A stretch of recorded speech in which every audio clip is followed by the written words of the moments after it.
Добро пожаловать на канал. Задача, о которой пойдет речь, предлагалась на 20-й Олимпиаде юных математиков ГДР, причем на самом первом этапе, именуемом «Школьная Олимпиада». Здесь есть приписка, содержание которой примерно следующее. Срок сдачи преподавателю математики – конец сентября 1980 года.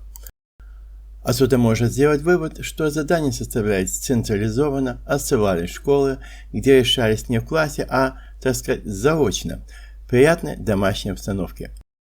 Однако, учитывая, что учебный год в ГДР начинался 1 сентября, на решение отводилось меньше месяца.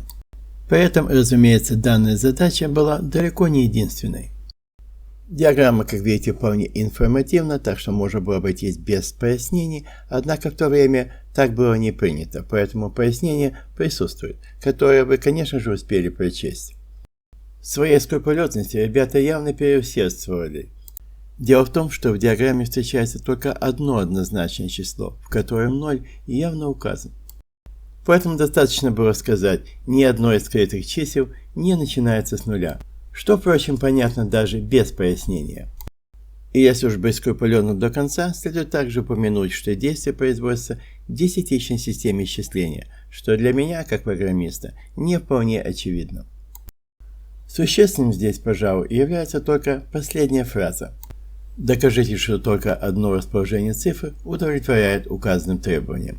Говоря по-простому, угадать решение недостаточно, надо доказать, что других нет. Задача кажется довольно простой, однако она мало с подковыркой, благодаря чему ей нашлось место на этом канале. Авторского решения у меня нет, так же, наверное, как у вас, но тем не менее. Обычно я предлагаю поставить видео на паузу и подумать над решением. В данном же случае я убежден, что, глядя на задачу, к некоторым выводам вы уже успели прийти. Не соблаговолите на счет 3 ответить, чему равно частное. 1, 2, 3. Именно это число вы произнесли, не правда ли? И все-таки для соблюдения порядка я обязан объяснить, откуда это число взялось. Вначале мы замечаем, что в частном у нас 6 цифр, тогда как неполных произведений всего 5. Таким образом, одна цифра частного должна быть нулем. И положение нуля довольно быстро находится. Действительно, две последние цифры делимого были снесены одна сразу за другой. Таким образом, прослеживается следующий сценарий. Снесли предпоследнюю цифру делимого и получили число меньшее делителя. В таком случае, согласно правилам деления углом, в частном следует написать 0. Причем этот 0 окажется на предпоследнем месте, в соответствии с предпоследней снесенной цифрой. Далее сносим последнюю цифру и завершаем деление с нулевым остатком. Заметим, что нулю в частном предшествует цифра 8, которая соответствует предпоследнее неполное произведение.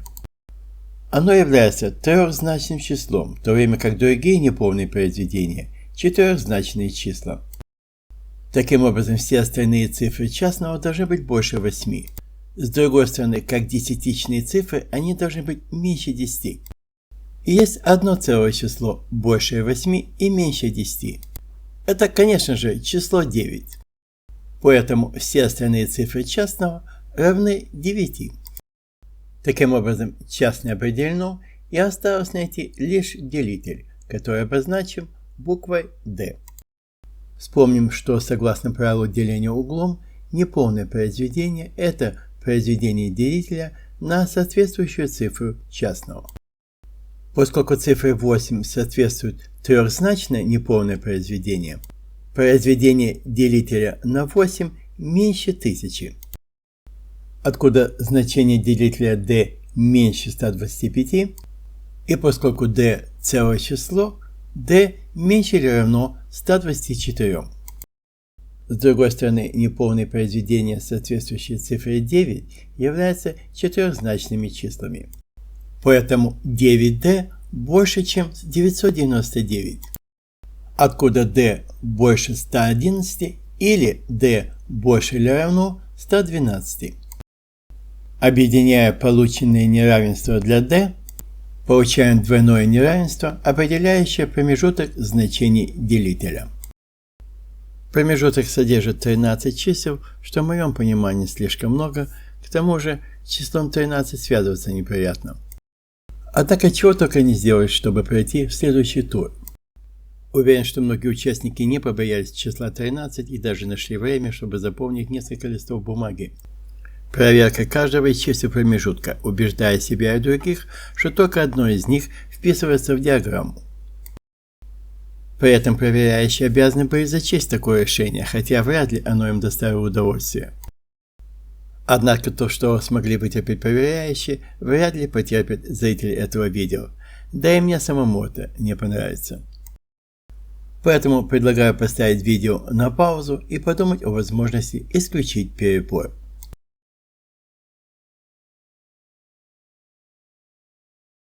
Фишку, конечно же, следует искать в самом конце. Предпоследнее неполное честное равно 9d. Ввиду нулевого остатка уменьшаемое также равно 9d. При этом число, составленное первыми двумя цифрами уменьшаемого, это целая часть от 9d, деленного на 100. К этому числу прибавляется предпоследнее неполное произведение, равное, как мы знаем, 8d, в результате чего получается некоторое четырехзначное число. Это можно записать в виде неравенства.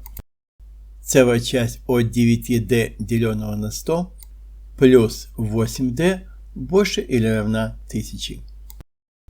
Заметим, что согласно определению целой части, она не превосходит само число.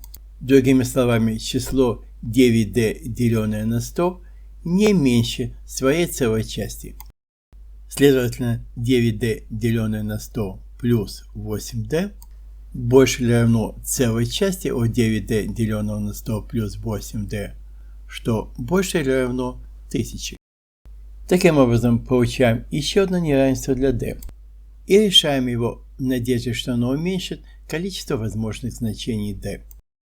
Умножим на 100 и выполнив сложение в левой части, получаем 809d больше или равно 100 000, откуда d больше или равно 100 000, деленным на 809, или 123 000 и 493 809.